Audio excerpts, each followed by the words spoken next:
তো বলতেছিলাম আল্লাহ তাআলা ইসরাফিল আলাইহিস সালামকে বললেন আবার ফু দাও। তো তিনি দ্বিতীয়বারের মতো ফু দিলে জমিন আবার ভূমিকম্প শুরু হবে।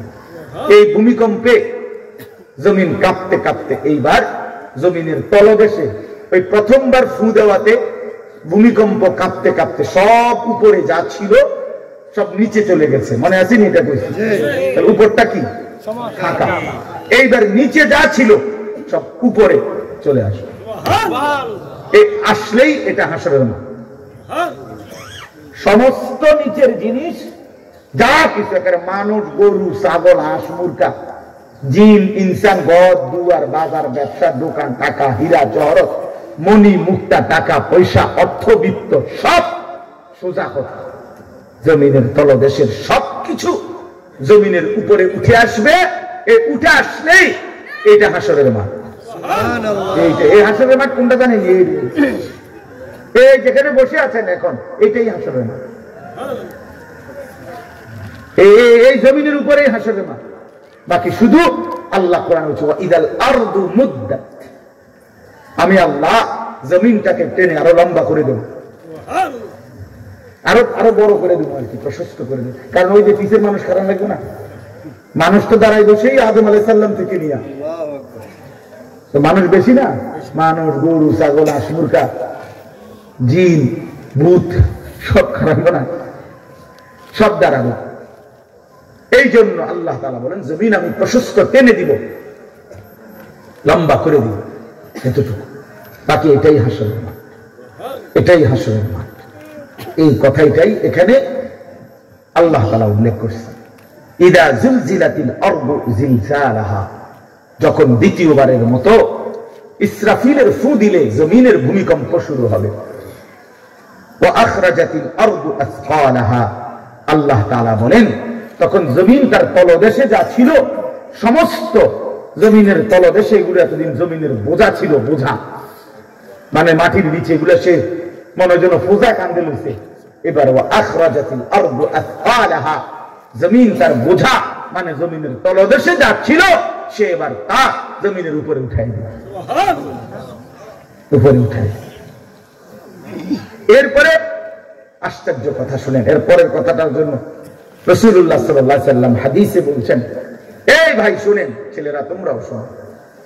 নবী সাল্লাল্লাহু আলাইহি সাল্লাম বলেন এই জমিনের তলদেশ থেকে যখন সবকিছু উপরে উঠে আসবে তখন অর্থ সম্পদ, হীরা জহরত, মণি মুক্তা, স্বর্ণ রৌপ্য এগুলো স্তূপ আকারে উঠে আসবে জমিনের উপরে, মানে হাসরের মাঠে। তো নবীজি একেবারে স্পষ্ট হাদিস, নবীজি সাল্লাল্লাহু আলাইহি সাল্লাম বলেন তখন এই স্বর্ণ রৌপ্য, টাকা পয়সা, হীরা জহরত এগুলো, এই অর্থ সম্পদ গুলো আল্লাহর কুদরতে কথা বলবে।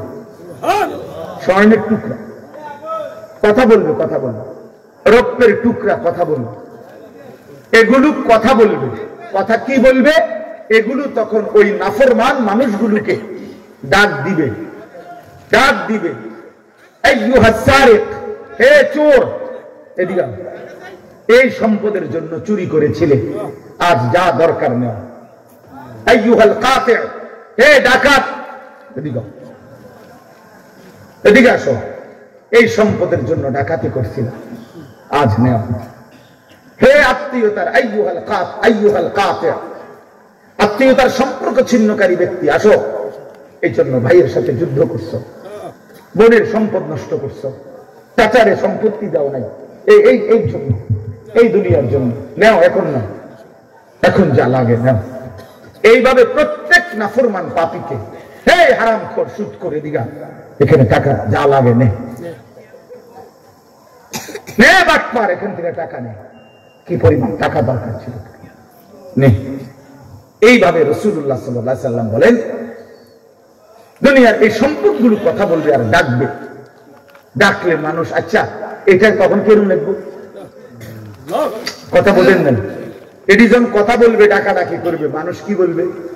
লোকেরা তো সবাই দাঁড়াইছে, মানুষও তো দাঁড়াইছে, তারাই তো ডাকতেছে, তো তারা কি বলবে?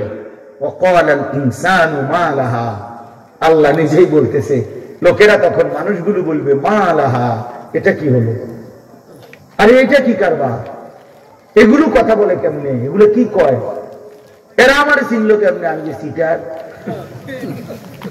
আমি বাটফারে চিন্তা নাই যে পুরা ধরা অনবিচার আচার কিছুই শুরু হয়েছে না, এখনই বেজ্জতি, বাকিটা তো অবস্থা খারাপ।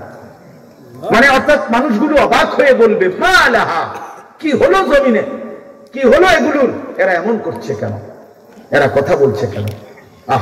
আল্লাহ বলেন ইয়াউমাইদিন তুহাদ্দিসু আখবারাহা, আল্লাহ তাআলা বলেন বান্দা হে কি দেখছো হবে, এই মাত্র দেখলা স্বর্ণ রূপ টাকা পয়সা কথা বলে, এখন না দেখবা আসল খেলাটা।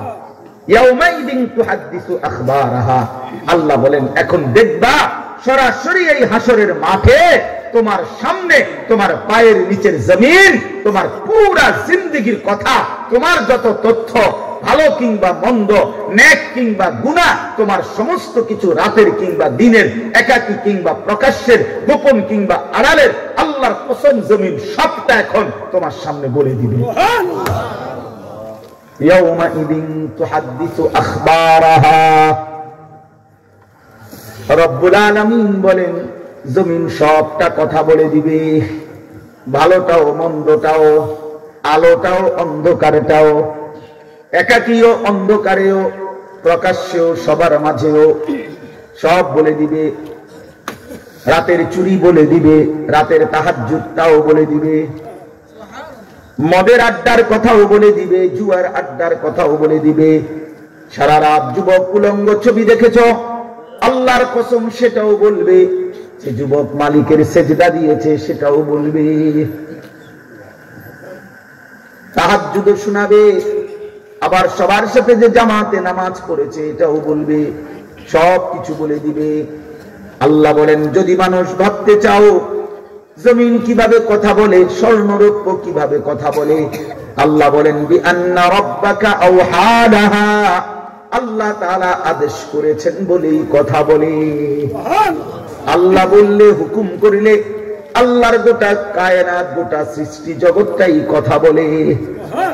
শাহিদা আলাইহিম সামউহুম ওয়া আবসারুহুম ওয়া জুলুদুহুম বিমা কানু ইয়ামালুন। আল্লাহ বলে হাসরের ময়দানে বান্দা তোমার কান, তোমার চোখ, তোমার সারা দেহের চামড়া, জুলুদুহুম তোমার সারা দেহের চামড়া, হাসরের ময়দানে তোমার পুরা জিন্দেগীর কর্মকাণ্ড বলে দিবে। চামড়া গুলো বলবে, চামড়া মানুষের শাহওয়াত চামড়া। এই জন্য সমস্ত যৌনতার ঘটনা, অসভ্যতার ঘটনা শরীরের চামড়া বলে দিবে। মানুষের শাহওয়াত চামড়া, কথা বুঝছেন কিনা? হ্যাঁ, চরমে চামড়ার মধ্যে